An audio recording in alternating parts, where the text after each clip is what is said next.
Alguien te trata con desprecio y tú te das cuenta perfectamente. Sabes que tienes que poner un alto y defender tu lugar, tienes las palabras exactas en la mente para responder con firmeza, abres la boca pero en vez de sonar imponente tu voz se quiebra de la nada. Los ojos se te inundan de lágrimas y sientes un nudo enorme que te cierra la garganta haciendo que toda esa autoridad que querías demostrar se caiga a pedazos. En ese instante, ya no solo sientes molestia por el insulto inicial, sino que te invade una rabia inmensa contra ti mismo, por haber llorado justo cuando necesitabas mostrar fortaleza. La persona que tienes enfrente quizá da un paso atrás, o te mira como si fueras alguien frágil, o peor aún utiliza tus lágrimas para acusarte de ser una persona demasiado emocional, diciendo que estás exagerando todo mientras tú sientes que tu propio cuerpo te acaba de traicionar de la peor manera. Si alguna vez has pasado por esto y has sentido esa frustración ardiente de soltarte a llorar en el instante menos oportuno, hay algo fundamental que debes comprender hoy mismo. Esas lágrimas no salen porque te falte carácter ni porque seas débil, salen porque tu sistema nervioso acaba de sufrir un cortocircuito por sobrecarga de información. Vamos a desmenuzar toda la ciencia que se esconde detrás de este fenómeno para que aprendas a recuperar tu poder de demostrar enojo sin terminar derrumbándote.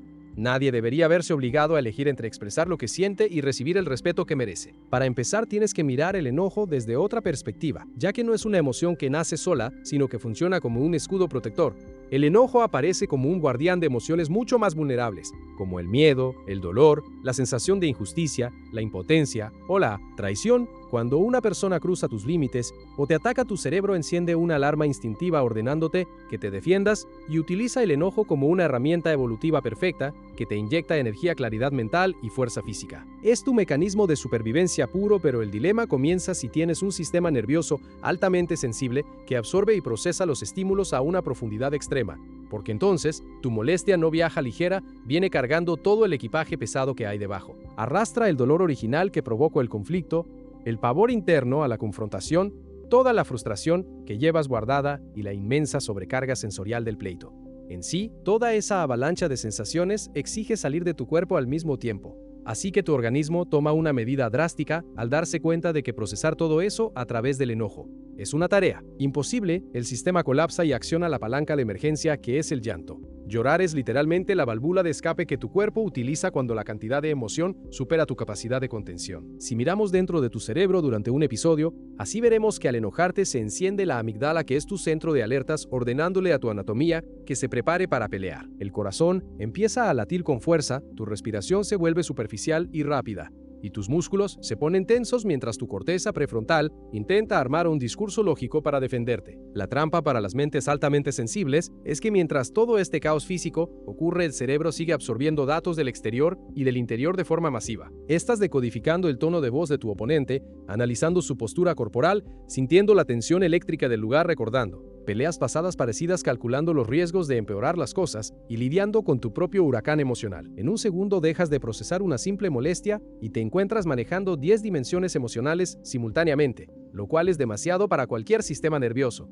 Así que los ojos se te llenan de agua. No estás llorando por falta de coraje, sino por un exceso brutal de estímulos, y el llanto se convierte en el único método de drenaje disponible. Lo que hace que esta experiencia sea un verdadero infierno es la forma en que la sociedad juzga el llanto, especialmente en medio de una pelea. Vivimos rodeados de personas que asumen que si lloras mientras discutes lo haces para manipular la situación, o porque no soportas que te digan tus verdades, o simplemente porque te quiebras con cualquier cosa.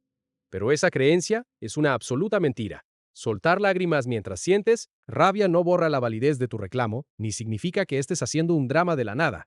Solo demuestra que estás experimentando demasiadas cosas juntas y tu cuerpo está haciendo un esfuerzo titánico para procesarlas. La ciencia respalda que las personas con esta sensibilidad poseen una actividad cerebral mucho más intensa en las zonas encargadas de la empatía y del análisis emocional profundo. La realidad es que no sientes menos furia, sino que sientes más de absolutamente todo, y eso es un rasgo puramente biológico, no un defecto de fábrica. Entender todo este mecanismo es fascinante, pero no sirve de nada si no aplicas tácticas reales para expresar tu molestia sin que tu cuerpo te sabotee. Y por eso, vamos a implementar 3 estrategias contundentes. La primera es separar la fase de procesamiento de la fase de expresión, porque el error más destructivo que cometes es intentar entender lo que sientes y reclamarlo exactamente en el mismo instante. Estás intentando domar 10 emociones, organizarlas mentalmente y hablar con elocuencia todo a la vez.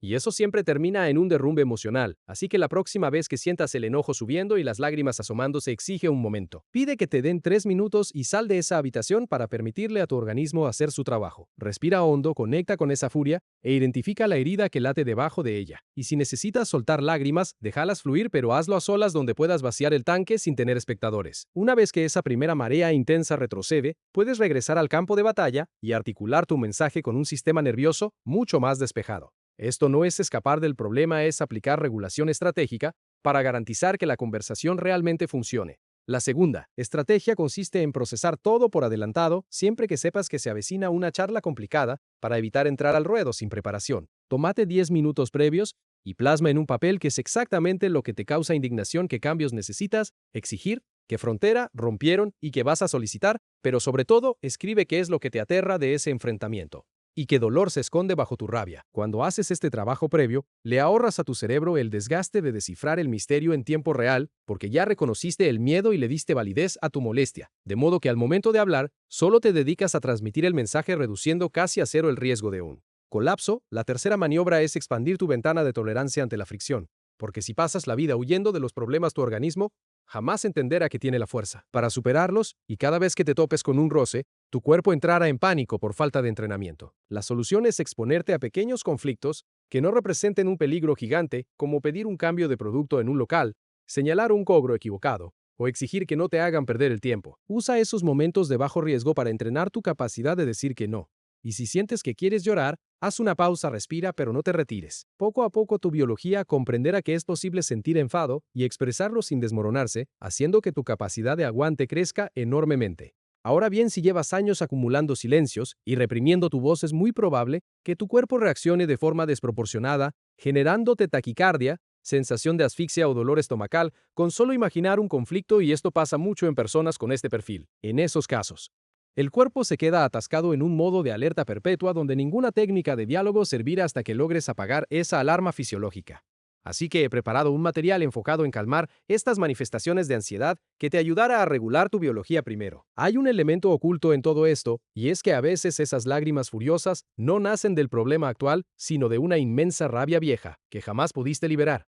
Quizás creciste en un entorno donde mostrar enojo te garantizaba un castigo, o donde tus reclamos caían en el vacío, enseñándote a tragar tu molestia por pura supervivencia. Esa furia no se esfumó, se quedó guardada, y hoy, cuando alguien te falta al respeto, tu cuerpo no solo reacciona al insulto presente, sino que explota por todas las veces en tu vida que tuviste que quedarte callado aguantando abusos y humillaciones sin poder defenderte. Ese peso histórico es aplastante, y por eso lloras por la suma de todas las injusticias acumuladas.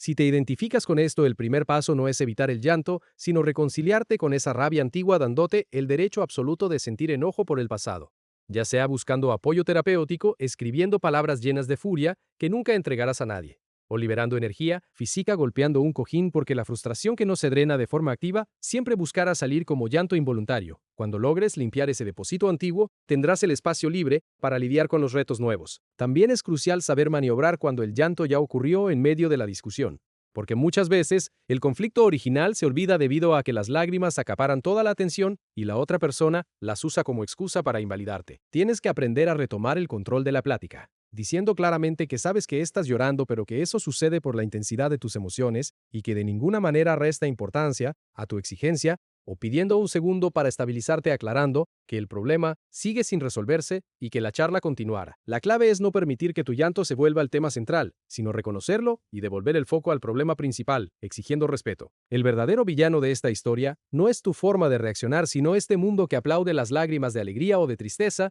pero condena las lágrimas de rabia tachándolas de chantaje o fragilidad mental. Esa doble moral es detestable, y debes grabar en tu mente que tus lágrimas solo son un mecanismo de digestión emocional, y que cualquier persona que de verdad te respete podrá comprenderlo, mientras que los que te atacan por llorar son en realidad parte de tu problema. Métete esto en la cabeza: puedes ser una persona inmensamente fuerte y tener los ojos llenos de lágrimas, puedes establecer límites inquebrantables mientras tu voz tiembla, y puedes plantarte firme aunque sientas que el mundo te da vueltas, porque la verdadera fortaleza jamás ha sido carecer de emociones, sino tener el valor de actuar a pesar del huracán que llevas dentro. Usar tu voz para decir que algo es injusto y que no lo vas a permitir mientras las lágrimas te corren por la cara no te hace alguien frágil, te hace alguien sumamente poderoso. Quiero que pienses en ese límite que no te has atrevido a poner por terror a soltarte a llorar.